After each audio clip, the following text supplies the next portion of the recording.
Hi. So today's video is going to be a little goofy, a little bit silly, because it's not scripted at all, which is going to be really great for me personally and my ADHD. I'm going to have a really great time keeping track of this. But I decided that I want to react to this video that Jubilee posted, which is pride still necessary? Conservative versus liberal gays middle ground. And I figured myself, as a trans masculine person who is also leftist, I feel like it would be a great idea for me to look into that. So I'll be transparent, I have not seen most of this video, but I did watch for the first 3 minutes, so I'm gonna rewind and then I'll give my opinions on that. The gay community is over-sexualized. So I'll give my opinion first before I hear from them, even though I already know their opinions because I did watch ahead. So in my opinion, yes, the gay community, the LGBT community as a whole is very much so over-sexualized, especially like in the media, but even like within their own community. So like it's obviously hypersexualized like by the media and stuff because like being gay is inherently a sexual thing and being trans is inherently sexual and it's so evil and awful and terrible. Look how bad they are, you know, that whole thing. But it's also pretty hypersexualized within the community, but for a much more understandable reason, which is the fact that for such a long time being gay, being trans, having gay sex, being married as a gay person was illegal. So now that it is no longer illegal to be those things, it's understandable why it is such a open and celebrated thing within the community. So I would say yes, but in some instances it's bad. You know, sometimes it's bad, but sometimes it's also good. So Can the agreeers please step forward?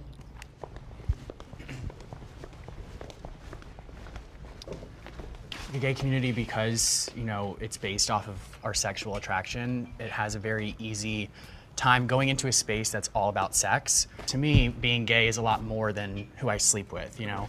Yeah. It's an experience from when I grew up. The movement used to be about love, but then you go to a pride parade now and you're seeing old men with their genitals out. So I don't entirely agree with that like pride parades used to be all about love. They definitely were about love, but they also were about sex. Having gay sex was illegal. Like it was punishable by imprisonment. It was sodomy. It was a bad thing to do.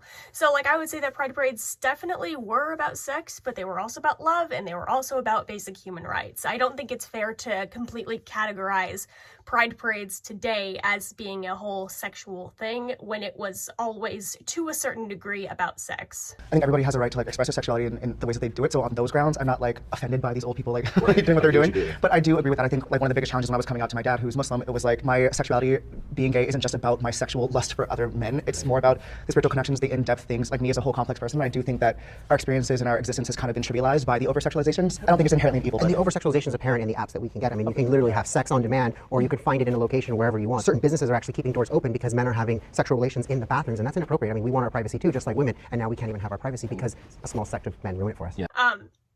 So I don't know what that last part was about. I don't know of any businesses that specifically keep their bathrooms open for gay sex purposes, but maybe that's just a me problem. Maybe I just don't know. But I definitely will agree with everything that's been said up until this point. It's definitely a problem with how gay people are portrayed in the media. I already said that, so moving on. And that was really frustrating too. When I came out the closet, it was like I had this innate pressure, like, oh, I have to download Grindr, I have to be super sexualized, and that's really bad on our youth because although I mean, everyone has sex, I get that, but why is it that our community is so hyper-focused on that? I haven't attended many Pride events because of that reason, and I was able to go to Portugal, and there was this queer retreat, and it was like the first time I felt like safe and secure as a queer person because it wasn't sexual, and I could have these relationships with queer men, but there's no expectation to be sexual. Yeah, so I definitely understand where that person is coming from. As an asexual person who has attended many pride parades, there are definitely some sexual elements to it, but like, maybe it's just a difference between me and this guy. It hasn't really bothered me as much. Like, yeah, there's more like sexual activity as opposed to like just walking on the street or like, you know, like the Thanksgiving Day parade, I guess. But, you know, it's just natural. It's just a thing that people do. You just kind of got to get over it, I guess. I don't know. That's at least how I think about it. But I definitely understand why someone would be uncomfortable with that. So I'm not judging. Yeah, and we see it at the bars. I mean, it's a go-go. You go to a gay club, you're getting grabbed. You are. You're getting hugged. It's an You're getting expectation to be groped. sexual at the clubs. And I mean, I avoid them at all costs at this point. Dang, what would middle ground be without you, Rob? I think it's easy to generalize our communities over-sexualized because we're in it, so we're focused on it. But if you look at the straight community, I think they're doing a lot of what we're doing, especially now with more sexual liberation becoming a thing for them in their community. I also think that we have to remember, like, we've only been legal, as in like decriminalized in our sex for 20 years this year. That's crazy. Every year up until 20 years ago, like, there's going to be an explosion of people wanting to embrace their sexual liberation. And then you look at things like the AIDS epidemic in the 80s. Like, that took away so many people and it made us afraid to have sex. So this, in my opinion, is a way for us to overcome stuff, and we definitely need to find a balance. Yeah, I 100% agree with that guy and everything that he said.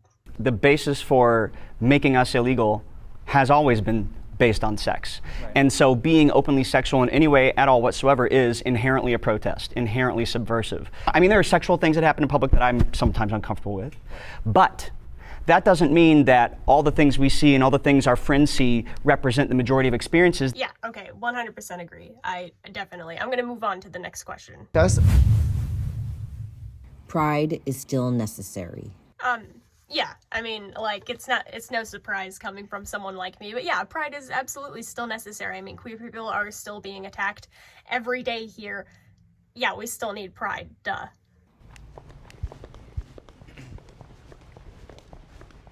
Yeah, I think pride's necessary, but we need a PR revamp. Yeah, I think we need a rebrand. I take a lot of issues with what I see at pride parades now, just because, you know, as we've discussed previously, I think that it's a little bit over-sexualized. Okay, for one thing, can I say that, like, I don't want to, like, completely insult this guy, but he has the worst drip of any gay man I've ever seen.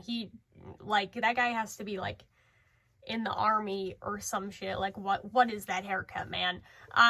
But in general, I kind of have to agree a little bit, but not in the same way. I don't think pride parades are, like, too sexual, but I definitely would say they need a rebrand in terms of, like, rainbow capitalism. Like, so many brands get representation at pride now, and it shouldn't be about the brands, it should be about the people.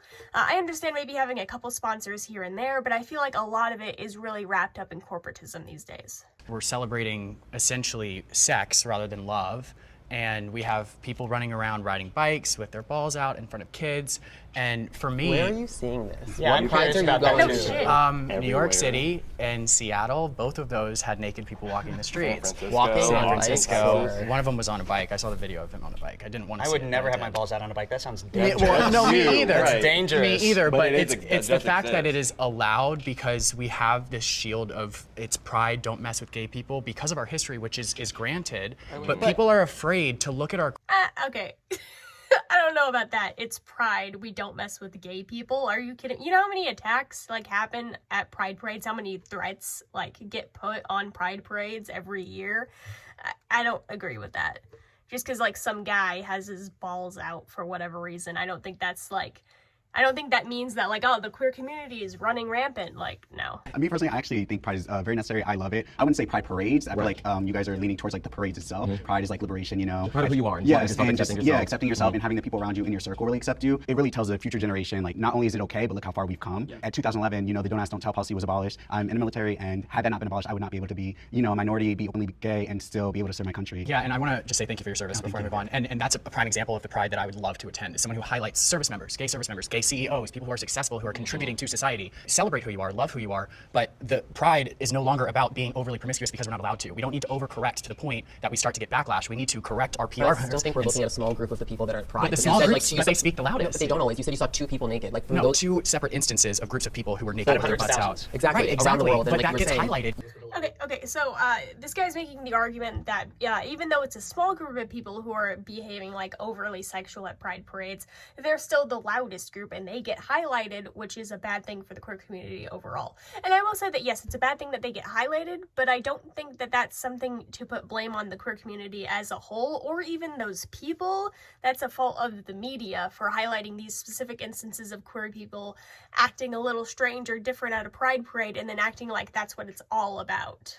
Looking at specific things with a level of shame, and then have to look at, like, where are we shameful within ourselves, and why is that something that we should be ashamed of in general? Like, why is nudity shameful in general? I agree with you about nudity itself is not sexual. I don't think so. Because I have been into new places and it's not sexual, but when you make it sexual, that's the problem. It can be indecent exposure at some of these things, and pride needs to not be complacent and... Okay, So, like, I do agree that nudity is not inherently sexual, but the way that this guy framed it made it seem like when nudity happens at pride parades, it is inherently sexual. And I think that statement just comes from a place of thinking of, you know, how queer people represent themselves as being inherently sexual, kind of like how the media portrays people. Because, like, if I were to see, like I see people with, like, their chests out at pride a lot. The area that I live in is fairly conservative, so I haven't seen any, like, genitals, at least as of right now. I have not. But like when I see someone with like their chest out at pride, like I'm not like, oh, that's a sexual thing that they're doing. No, it's just a person at pride and they have their tits out because it's hot, you know, like I don't think of that as being an inherently sexual thing. This should be interesting. Yes, heels. Come on. I know. I'm alone on this one. But the reason I'm alone on this one is because I organized one of the most successful prides in my community in 2016. I invited groups that were outside the norm, like the NRA and the local GOP, including the Democrats. Because for me, it was important that this event reach the entire community more than just saying we are a sexual being. We wanted to educate the people.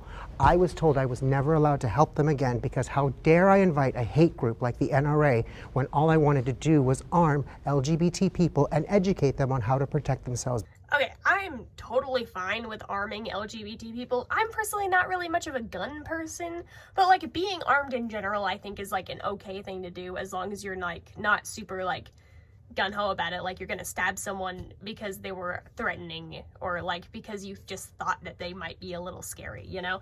Like I don't think that you should be quick to harm someone just because you think that they might be a little scary. But it's definitely not a good idea to invite the NRA to a pride event. You know, like it's fine to want queer people to be armed. I think queer people should be armed, especially in the day and age that we are living in. But it doesn't mean it has to be sponsored by the NRA, you know? Not a great group to have sponsor your pride parade, man. I don't know. Because as you guys said, there are those people who would hurt us. I live in a very, very red community. Okay, Mike Garcia is my representative. Santa Clarita? Yeah, Santa Clarita. But I dress like this to galas, big government galas, realtor galas. No one has said anything to me. And in fact, all I get is positive affirmation that, hey, you're living your best life. And I say, it's not really necessary because I can walk down my street in heels and braids. In California. Now, you are so privileged in that way. In Republican-controlled California, A recent yes. poll of Californians found that 35% of Californians feel that homosexuality should be discouraged. I've done this in Michigan. I've done this in Michigan. I've done this in Tennessee. I've done this in Missouri. And I've done this in all the states. Yes, I have. Yes, I have. And I've had absolutely no issues. I walked into a backwoods bar in the middle of Nashville where it was a double wide that had been converted to a bar, and it was one of those record scratch. What does your husband look like? My husband is 6'4" and he's and there's your a man. protection. That's not my protection. That I walk in that community dressed just like this in these heels, and not only do I not get hate, my husband gets more business. I'm so happy for you that this is true for you. I really am. Yeah, totally. But the reality is that you represent a small minority of LGBTQ people and how they actually experience life in America. To your like sense of Yeah, this guy is definitely out of touch to a degree. His hair is cool though.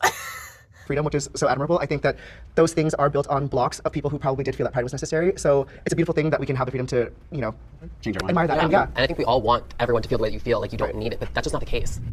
My name is John, and I am a Patreon member who is asked to read you this next prompt.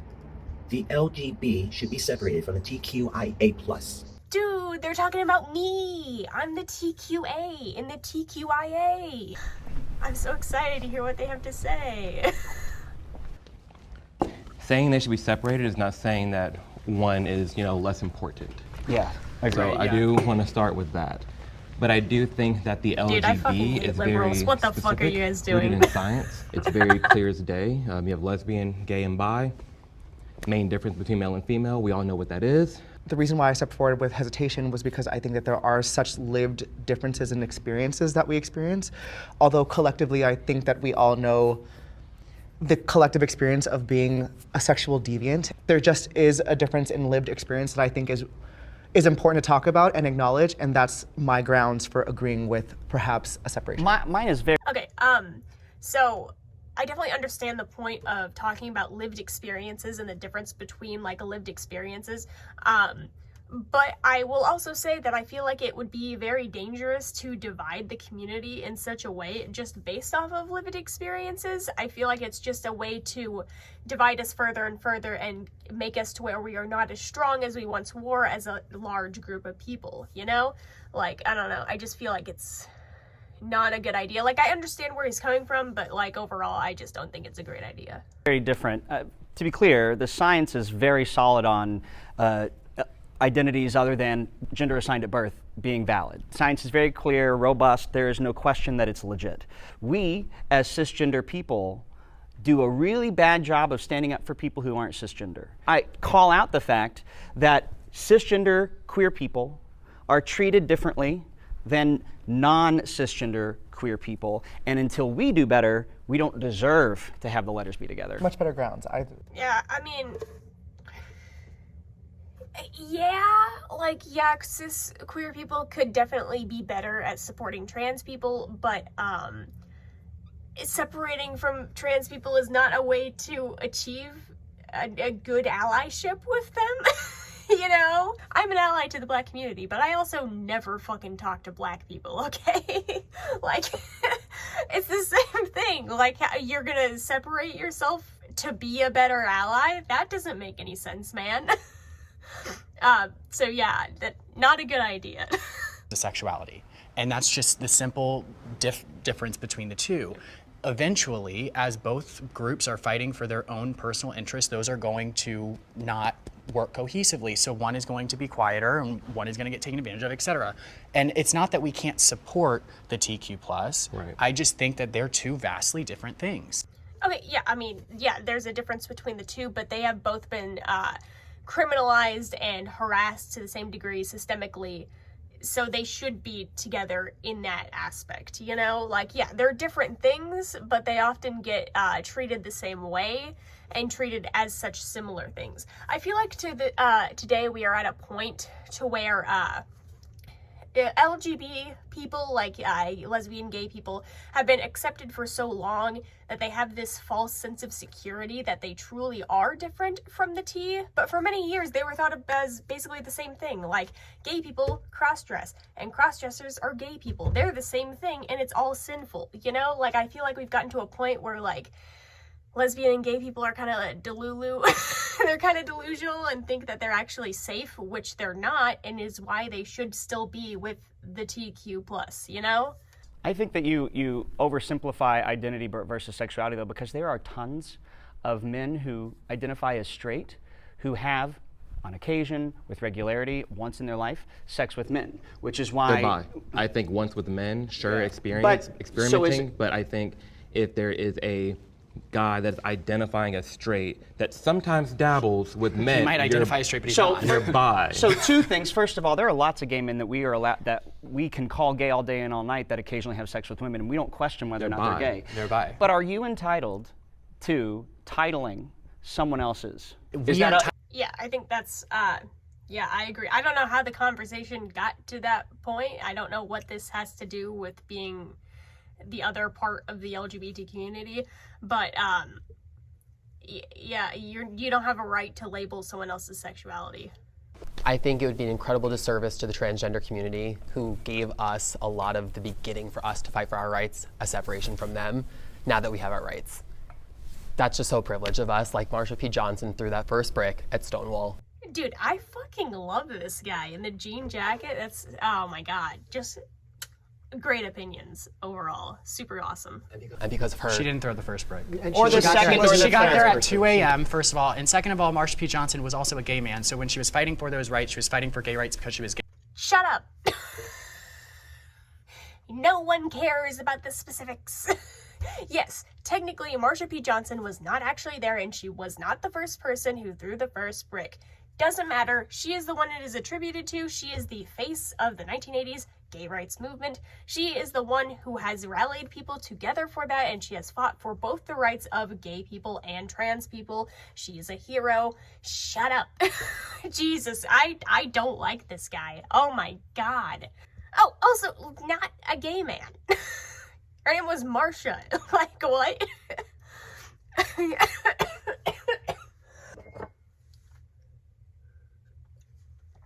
Oh, look, I have a cactus glass.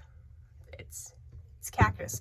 Also, sorry that this light is like washing out like half my face. It's the best lighting I got right now. It's late. Sorry. Moving on. But that's neither here nor there. We're here to defend. I'm here to defend the TQ being part of the LGB. Yes, there are some gay men that will overlook what's underneath the belt. That happens. But to say that you have to like them, that's wrong. And I also have a heart for the Q because we can't clearly define the Q. When I was young, it was questioning. Now it's queer. Queer was a slur once upon a time. But I look at those people who were former homosexuals who now live a heterosexual lifestyle. They're never going to be accepted by the straight community, and they're not going to be accepted by our community. So I've put them under the Q umbrella. Those straight people who do have sex with the same gender on occasion, they would fall under that Q. They may not fall under the B. So I have a heart for them because they do exist in our spheres. We just can't put them on a pedestal above any of us because we are all in this together. Yeah, okay, overall, I agree. I still like the thing about them not fitting under the B, but you consider them queer. Just be respectful of what they personally identify as. Like, just be a fucking normal person. I don't know. But yeah, overall, I do agree with what that guy was saying. So we can still be a community while having a better way of explaining what the differences are between the letters. Because, I mean, even in our conversation today, you guys are talking about a lot of anti-LGBTQ legislation. And as if I was a gay person watching, I would think, oh my gosh, like they're coming for my rights, they're coming for my rights. But a lot of times that legislation has to do with the TQ+. And I'm not saying I agree with it. We don't need to go into the legislation. All I'm saying is that the narrative that gay men are being attacked when other letters are, not giving any merit to the attacks, it is confusing and it's harmful to young gay men and their success because they're force-fed this narrative that they can't. That's totally fair, but there's been over 560 legislation bills put into like some sort of vote, right? And over 220 of those have been for transgender. That leaves what, around 300 plus, not just at the TQ. I think that there's a lot of nuance when it comes to the laws that we have to talk about. But either way, when you say over 500 LGBTQ+, the distinction between the two gets lost. And I don't think that I passed one of those laws. I passed one of those laws in Nebraska that protects children under the age of 18 from receiving gender-affirming care and hormones. Because I've seen. And you're proud of that? Yes, I am very proud of that. Dude, this fucking guy in the white heels is an enigma. I can't pinpoint this dude. Holy shit. Why? Oh, okay. Experience with affirming care. Can I finish? But can I finish? We're sitting here with the stuff you felt as a child. I'm sure a lot of us disagree with him, but let him finish because we both have things to say. We can all talk, but like let's let. Because when I passed this legislation that you say targets LGBT people, I sat next to a young girl who her first experience with this type of care was a double mastectomy at 15. She's now 19, doesn't know if she'll be able to. It's actually very common. Because how common? Hey, I don't have an exact statistic or source available for this because, again, this video isn't scripted. But it actually is, like, I know for a fact that it is a relatively small amount of people who end up regretting their transition or detransition. And a lot of those people who do detransition are not against people, even minors, getting hormones and surgery, or specifically hormones. Most minors are not getting surgery, but are not against people getting treatment at such a young age. It is a very small amount of people who are detransitioners who are also against transitioning. Out of my law. That's unfortunate, and I'm ashamed of you. If that's what it's going to take to get you to stop so I can finish my thought, I appreciate that. All right, you know what? I'm going to shut up until you finish, but I would really like to say something when you're done. Sure. The person that I testified with, who their experience was a double mastectomy. Let him finish. Let him finish. Let him finish. Let him finish. People talk. Okay, that one person was one person in Nebraska, but I know a plethora of other people. Hold on, let him finish. I know a plethora of other people in other states. Dude, the two the two guys on the far right side are probably my favorites. I don't know their names. Sorry, I'm bad with names. Their names probably came up at some point before in the beginning. But they're great. I love them. They're my two favorite people in this video, probably. All over this country, so easy. I know plethora of people all over the country. Can we not do this? Like, can we let him talk? You're gonna get time to talk. I don't appreciate it. I know, I'm furious too, but let him finish. He's pissed off more than you, and he's quiet. Just let him. You're gonna get your point out. Just let him. I'm good. Thank you. Just let him talk. Okay, let's pause. You say how many people? You say it's a small subset. But for the people who it affects them for the rest of their lives. A decision they made as a child will affect them for the rest of their lives. This person will never feel their sensation on their chest. They don't know if they're going to ever be able to have a child, and they know they will never be able to breastfeed. They will never be a woman in the regular senses. And this is happening more and more because we are conditioning our young people to say, hey, this is okay, this is okay. You can make these decisions. As a senior in this community, I have to say, wait a second. You guys are kids. Wait till you have your whole lives. Let's talk about this. Honestly, shame on you. Yeah, this guy's a fucking nut job. Like, I don't even have like a good response to like back me up in this instance. I'm just, I am feeling what the guy in the jean jacket is expressing at this moment. It's very much so. Ugh. Wow. Oh, I hope that this guy gets some deprogramming someday or some shit. Drag shows are too sexual for minors. Okay, So, drag shows too sexual for minors. Yes and no. So, like, there are drag shows that are for adults, and there are drag shows that are kid-friendly, and it's just a matter of not taking your kids to the shows that are for adults. And that's not a fault of the drag queen, that's a fault of the parent. It's the same thing with bars. There are bars that allow 18-year-olds in. There's a bar in my hometown that lets 18-year-olds in. But there are also bars that only allow 21-year-olds in. I know it's not the same exact principle, you know, both ways, but that's, like, generally the kind of idea, you know? It's not the fault of the establishment for having the rule or having this sort of guideline. I'm really washed out, sorry. It's the fault of the parent for bringing them there knowing that they're not supposed to be there, you know? Or it's the fault of the person going there, I guess, with the bar example. But yeah, whatever. I think it's important to not put a blanket statement over everything. I was just gonna say that. Because I know already when they step forward, we're gonna get the Miss Doubtfire example, and then it's gonna be like, oh, well, why is that okay for kids and drag is not? I love a good drag show. I frequent them all the time. Most of them are not appropriate for children. Most of them. Not all, but most of them. There are instances that are circulating on social media that represent a small minority of drag shows where kids are present and it's over-sexualized, people pleasuring themselves, wearing outfits that are representative of genitalia. For that reason, I would say that drag typically is not appropriate for children. Do I think it needs to be legislated? No, because I don't trust the government to legislate it responsibly, but I do trust parents to use their better judgment and know that when something is typically sexual, it most likely will be. Yeah, I mean, I kind of agree. Like, I don't think that most drag shows are not safe for kids, but I will agree that, like, a lot of them are not, and it is the fault of the parent, and it shouldn't be regulated by the state. So yeah, like, I agree. I disagree with when there were folks trying to ban drag. You can't do that. We have the First Amendment for free expression. I think drag should be able to be celebrated and just kind of dress however you want.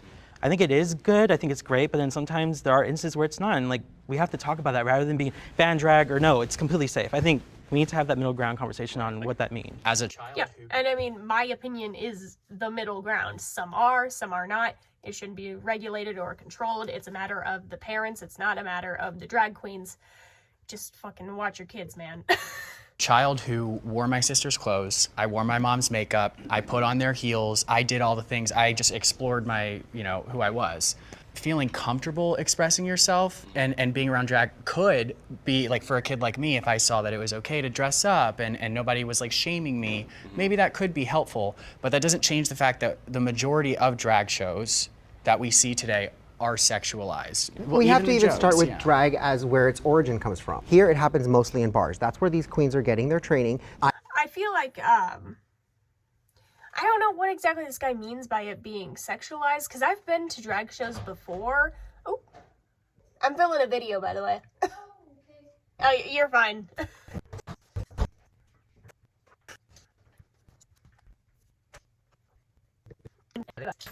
So my roommate is here, so if you hear any, like, background noise or stuff, that's why. But yeah, I don't know what this guy necessarily means about drag shows being inherently or most of them being sexual. The most I can think of is, like, the dancing, which, like, yeah, some dancing is kind of provocative, but, like, I would say that's just up to, like, one's own opinion. I wouldn't say that dancing is an inherently sexual thing. I can't really think of anything else that would be considered, like, hypersexual other than, like, maybe sometimes the outfits. But, like, even then, like, if you've seen a bathing suit, like, that's pretty much it. Like, most drag shows are not having, like, you know, genitals out, that sort of thing. So I think it'll, like, I don't know where this guy's coming from, basically, is what I'm trying to say.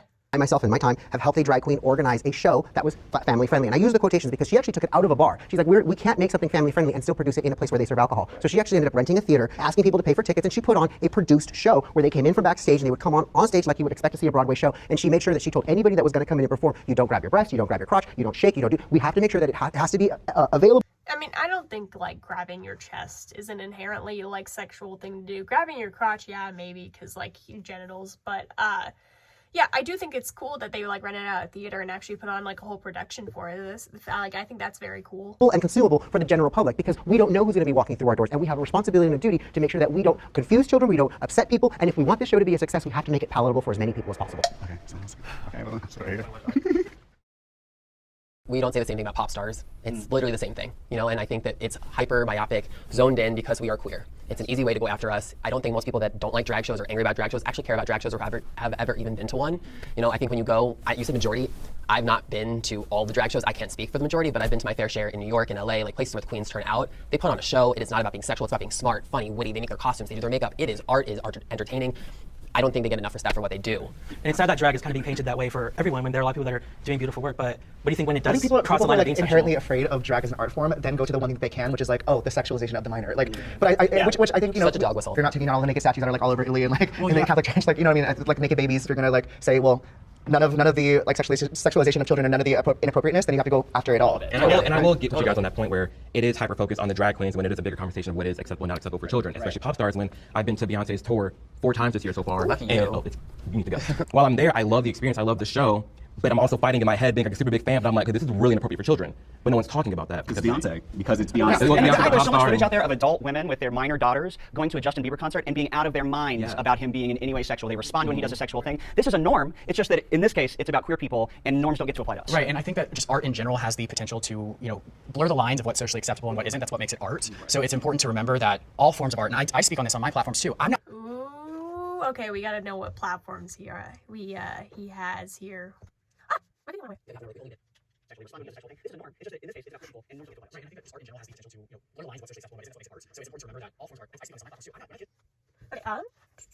shit, I don't know this guy's name. That is Brent. Hello. Wait, is he? Is he? I want to be whatever. Yeah.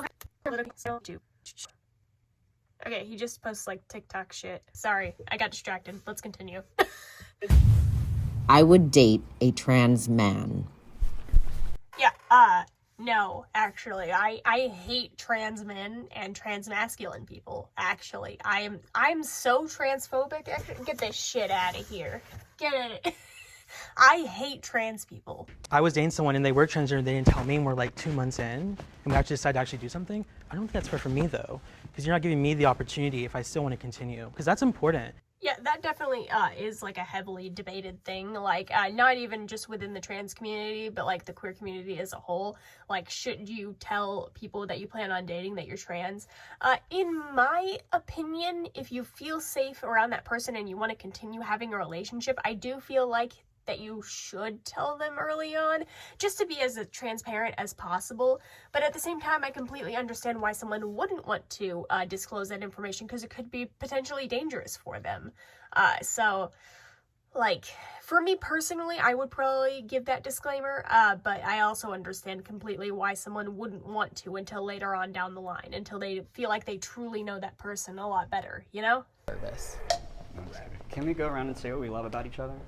I think we all have a sexuality for a reason. That's not discounting the lives of trans people. Like, I think they have their rights. They should be alive. Like, that's totally fine. Respect to them. But I think we're, at least some of us here, are gay for a reason. Our sexuality is reduced to what's between the pants. That's literally the only reason I'm a gay man. We're talking about like what's in someone's pants. Yeah. Would you date a trans woman who still had her penis? I'd be open to it. So would that make you still gay though, if she presents as a woman? It would make me. Yeah, I don't really understand that, like, defining your sexuality based on what genitalia you're attracted to. I'm asexual and I'm also pansexual, so, like, I don't really think about that very much. Like, I never look at a person and be like, yeah, that stuff in their pants. I'm so interested in that. Like, no, I don't. That's not my experience personally, so I don't really have much I can add on to this. I don't really understand it, but, you know, to each their own, I guess.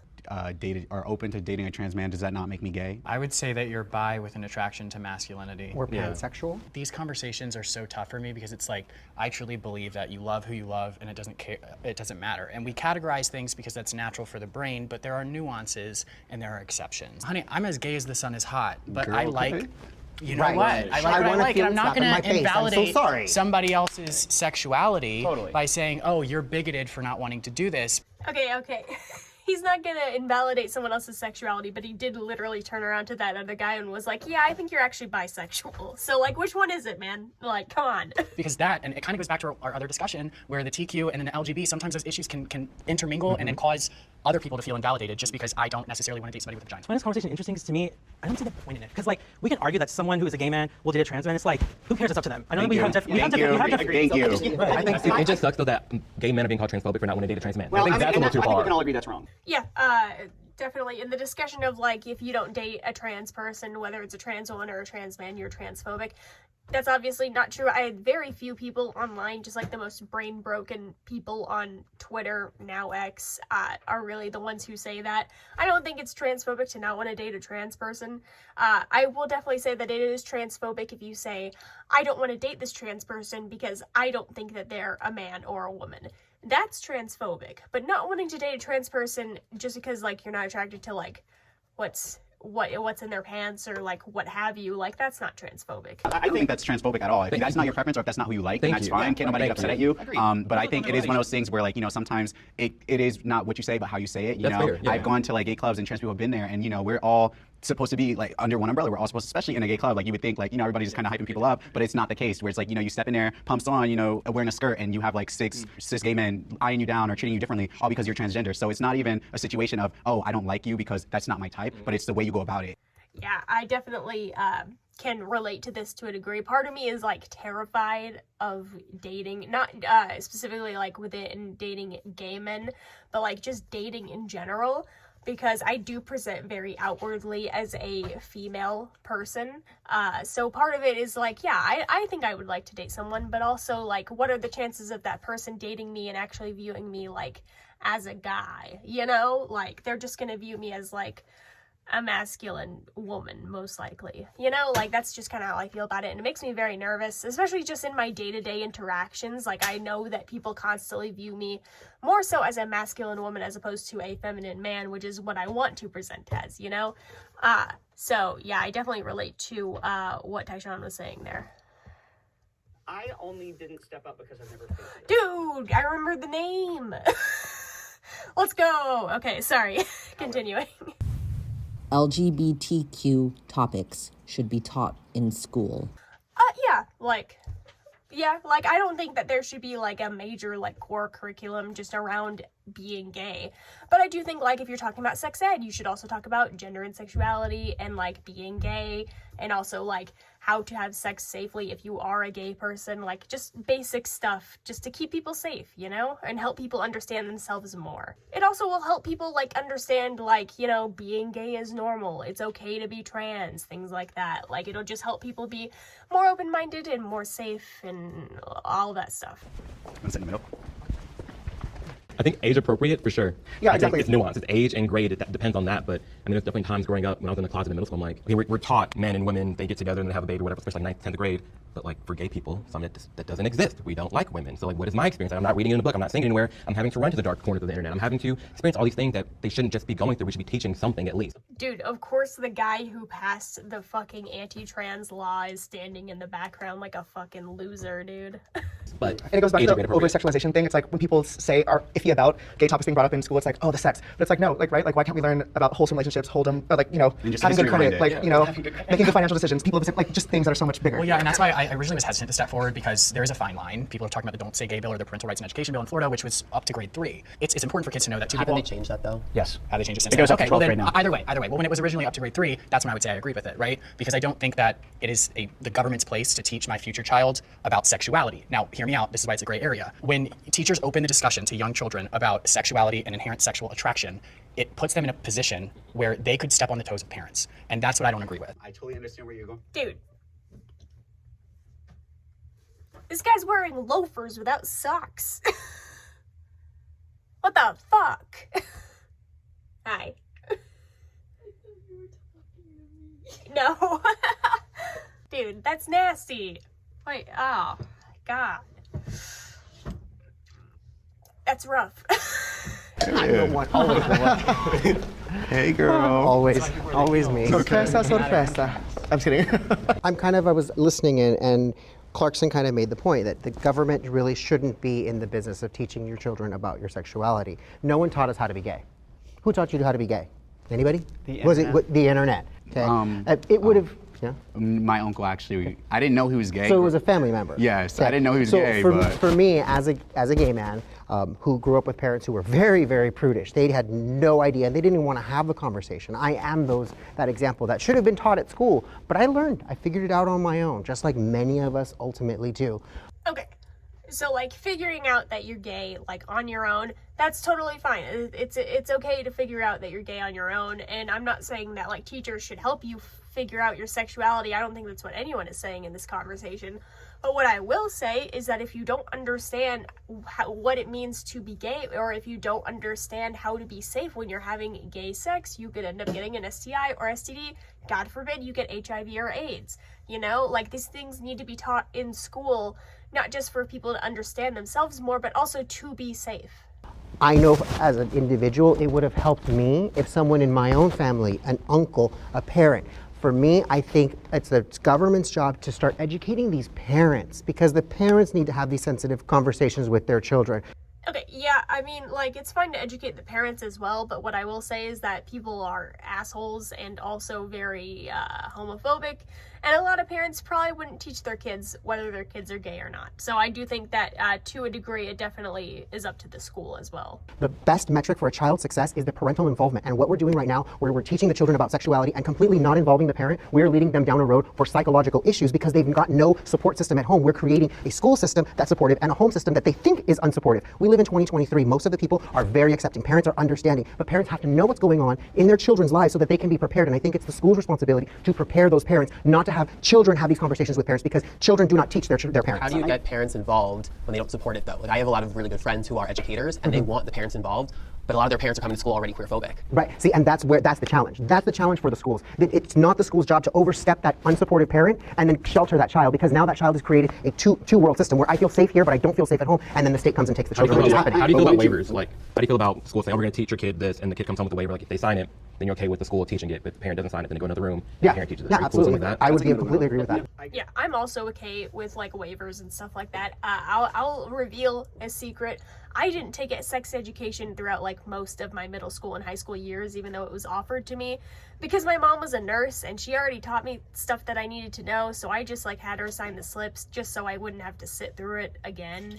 Like, that was basically the only reason. But yeah, I definitely understand, like, why people would want to have, like, waivers or slips to bring home and things like that. So Keep thinking that as you say. but I also understand that not everyone has a parent who is a nurse or a doctor and can teach them about that stuff. So I do think that it should be highly encouraged that you take the course.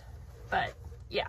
What I mean in this specific instance is not like a permission slip, like if you were to go on a field trip, but instead like an opt-out waiver. So what I did when I was taking sex education in school, I got a form that basically said, like, hey, have your parent sign this if you don't want to participate. And if your parent doesn't sign this, you automatically will be put in the class.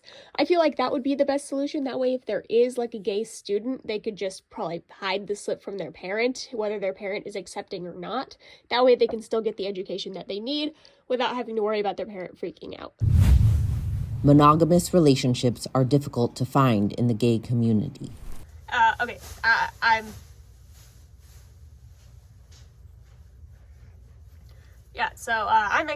asexual. What the fuck? I'm asexual. I don't really... I got nothing.